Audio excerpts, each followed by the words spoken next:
नमस्कार, मी गणेश तुकाराम शिंदे आपणा सर्वांचं स्वागत करतो. आज मसाजोगचे सरपंच संतोष देशमुख यांच्या निर्गुण हत्येच्या निषेधार्थ बीड शहरात भव्य असा मोर्चा निघाला.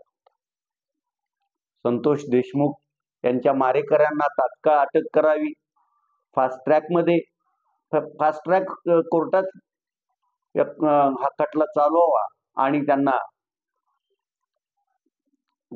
लवकरात लवकर शिक्षा व्हावी या मागणीसाठी बीड, जालना, लातूर, धाराशिव, छत्रपती संभाजीनगर, परभणी आदी जिल्ह्यातून नागरिक या मोर्चाला मोठ्या संख्येने उपस्थित होते. या मोर्चात राष्ट्रवादी काँग्रेस शरदचंद्र पवार पक्षाचे जितेंद्र आव्हाड, संदीप क्षीरसागर हे 2 आमदार, त्याचबरोबर राष्ट्रवादी अजित पवार पक्षाचे माजलगावचे आमदार प्रकाश सोळुंके, भाजपचे आष्टीचे आमदार सुरेश धस, औश्याचे आमदार अभिमन्यू पवार, त्याचबरोबर अण्णासाहेब पाटील महामंडळाचे अध्यक्ष नरेंद्र पाटील, छत्रपती संभाजी महाराज आणि मराठा संघर्ष योद्धा मनोज जरांगे पाटील हे उपस्थित होते. त्यांनी मोर्चा पुढे भाषणही केली. याच्यात बोलताना सुरेश धस यांनी बीड जिल्ह्यात नवीन ॲडॉल्फ हिटलर उदयास येत आहे.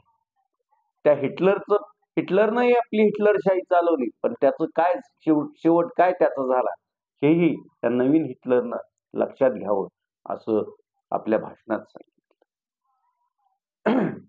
आम्ही जातीवाद करणारी मंडळी नाही, तर एका समाज कार्य करणाऱ्या, मसाजोग गावासाठी आपलं सर्वस्व अर्पण करणाऱ्या संतोष देशमुख या व्यक्तीची निर्गुण हत्या झाल्यामुळे आम्ही सर्वजण एकत्र आलो.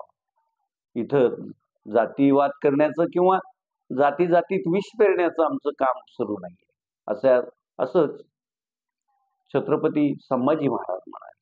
मनोज जरांगे पाटील यांनी सर्व पक्षातील असंख्य आमदारांनी एकत्र येऊन संतोष देशमुख या माझ्या बंधूस न्याय मिळावा यासाठी मुख्यमंत्री, उपमुख्यमंत्री यांच्या समोर जाऊन तळ ठोकून काय तो सोक्षमोक्ष लावावा असं मराठा संघर्ष योद्धा मनोज जरांगे यांनी म्हटलं.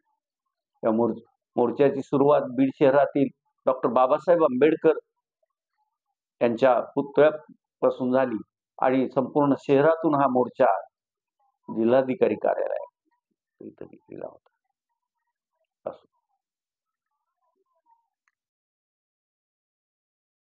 जागतिक कीर्तीचे अर्थतज्ञ, देशाचे सलग 10 वर्ष पंतप्रधान म्हणून राहिलेले मनमोहन सिंग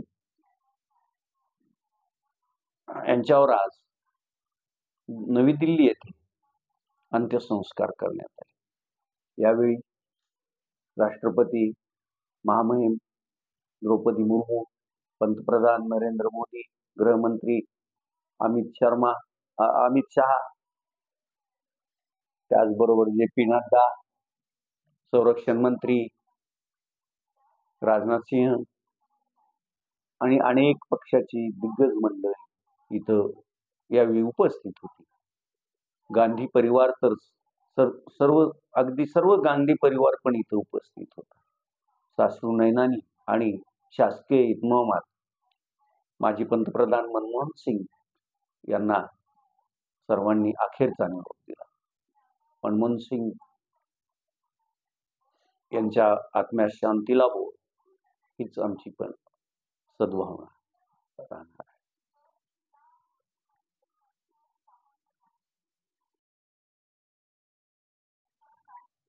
धाराशिव शहरातील विकास कामासाठी 140 कोटीचा निधी मंजूर करण्यात आल्याची घोषणा साधारण 8-9 महिने काय 1 वर्षापूर्वी त्या कामासंदर्भात टेंडर पण निघाली आणि ती मंजूर पण झाली. मात्र अद्यापपर्यंत कार्यारंभ देण्यात आलेला नाही. त्यामुळं धाराशिव शहर बकाल असल्यासारखं भासत आहे आणि रस्ते खड्डेमय झालेली सर्वत्र पाहायला मिळतात.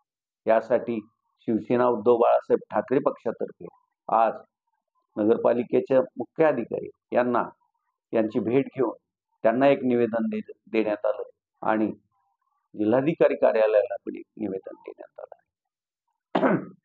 ही कामे लवकरात लवकर सुरू व्हावी अशी नागरिकांची फार दिवसापासूनची इच्छा आहे आणि आता त्याला गती मिळावी यासाठी आज शिवसेना उद्धव बाळासाहेब ठाकरे पक्षातर्फे हा कार्यक्रम घेण्यात आला होता. आज तुर्तास एवढंच. धन्यवाद.